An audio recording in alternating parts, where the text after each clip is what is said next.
45-year-old male presents with difficulty in comprehending spoken and written language. Okay, and the neurological examination reveals fluent but nonsensical speech with frequent word substitution and lack of meaningful communication.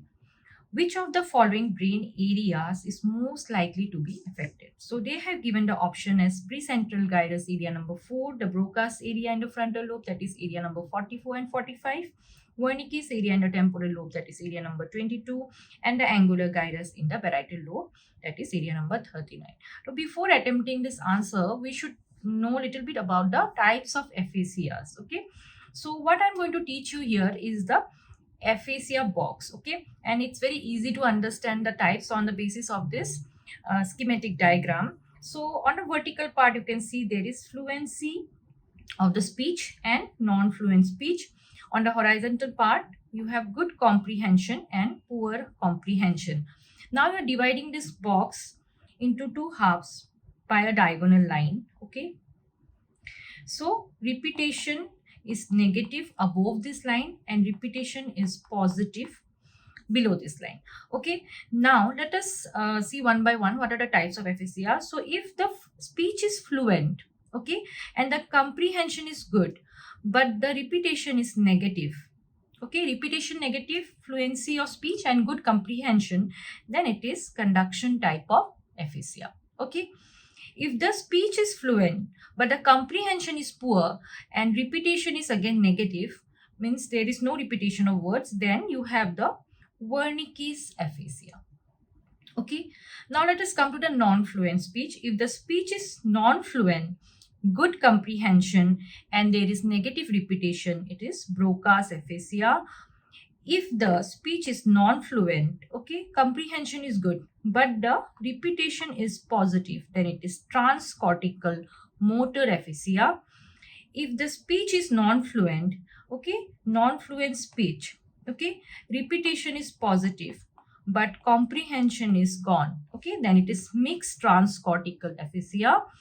And if the speech is fluent, okay, but the comprehension is poor and the repetition is good, means there is good repetition, then it is transcortical sensory aphasia. Okay, so these are the types of aphasia on the basis of the aphasia box which I have told you. It is easy to understand. So you know that the speech is fluent, comprehension is good, but the repetition is poor, then it will be conduction. The speech is fluent, comprehension is poor, repetition is negative, then it is your Wernicke's aphasia. The speech is non-fluent, but the comprehension is good and the repetition is negative, it is Broca's.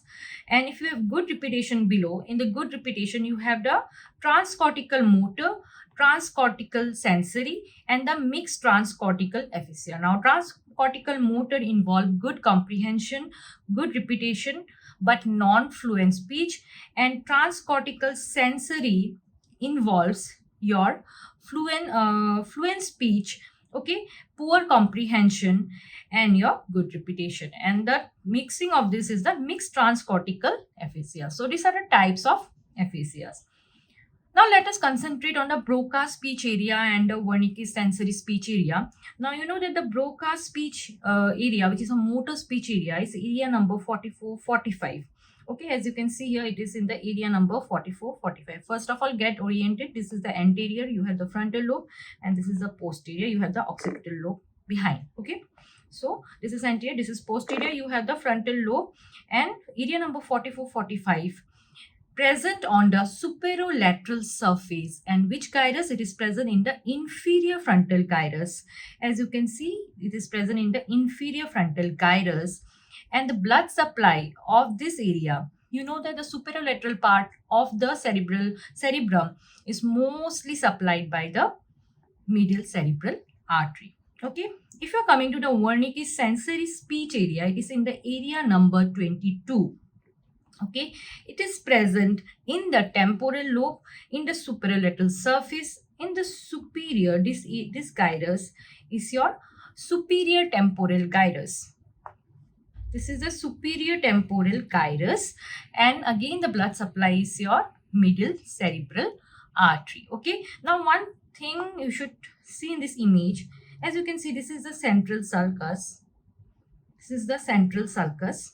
Okay, in front of the central sulcus, the gyrus is a precentral gyrus, and that area in front of the central sulcus is your motor area. In front of the central sulcus, entire area is your motor, and behind the central sulcus, that is a postcentral gyrus, behind the central sulcus, the area is your sensory.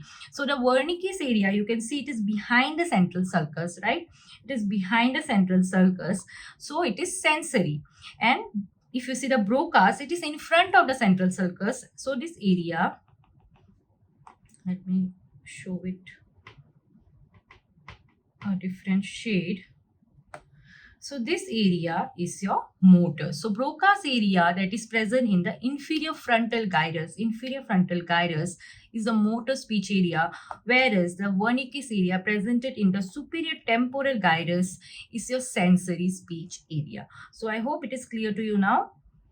Now again, the types of aphasia we have already discussed. This is in a tabulated form. So you know that in the Wernicke's aphasia, what happens? The fluency is your fluent, comprehension is poor, repetition is poor, and it is present, lesion is present in the superior temporal gyrus area number 22. Again, if the fluency is good, comprehension is poor, but the repetition is good, it is transcortical. It is also known as transcortical sensory or posterior aphasia. It is present in the watershed areas of MCA and PCA. As you can see here, this area, that is the transcortical sensory aphasia involving the watershed areas of MCA and PCA. Then next is the conduction aphasia. Again, the fluency is okay, comprehension is okay, repetition is poor, and this is present in your arcuate fasciculus supramarginal gyrus. So here you have the arcuate fasciculus, okay, and the lesion involving the arcuate fasciculus will lead to your conduction aphasia. Okay, now what about anomic aphasia? Anomic aphasia, the fluency is okay, comprehension is okay, and repetition is also okay. So this is your angular gyrus, okay, parietal lobe. So that is your anomic aphasia. All right, then global aphasia. What is global aphasia? Global aphasia, fluency gone, comprehension gone, repetition also gone, everything gone. Then it will be your global aphasia, perisylvian region, that is mostly the MCA territory, that is the superolateral surface. Mixed transcortical, that is your non-fluent, poor comprehension, repetition is okay, again in the watershed areas. So you have the mixed transcortical. Broca's, easy, non-fluent speech, comprehension is good, but the repetition is poor, and it is present in the inferior frontal gyrus. So you know that Broca is present in the inferior frontal gyrus. It is a motor speech area. Transcortical motor, and this is the anterior part. Again, you have the non-fluent speech, good comprehension, good repetition, anterior and superior to the Broca's area. Okay, so transcortical motor in the motor area, transcortical sensory in the sensory area, everything is gone, then it is the global aphasia. Same thing you can see here.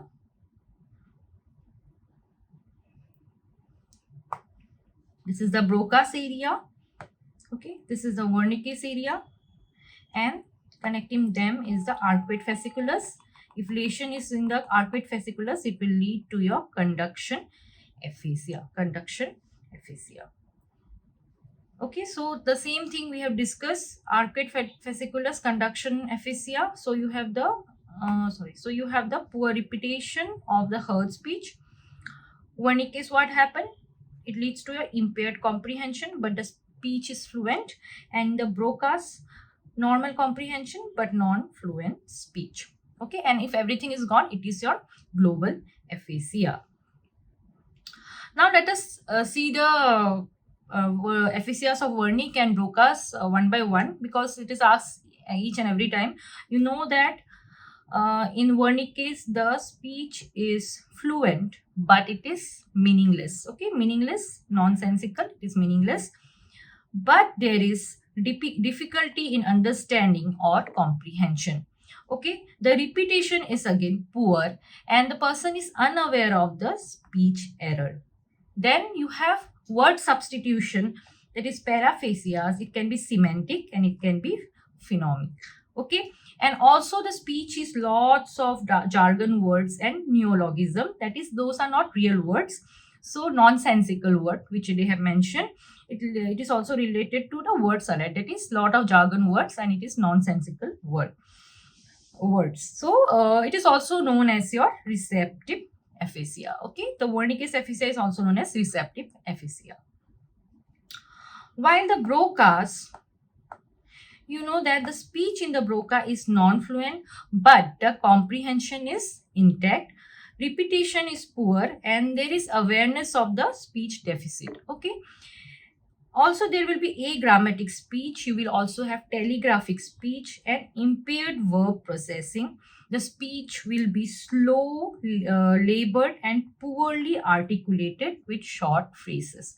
So that is about Broca's aphasia, that is expressive aphasias. Okay. To watch the full video, download our app on App Store and Play Store.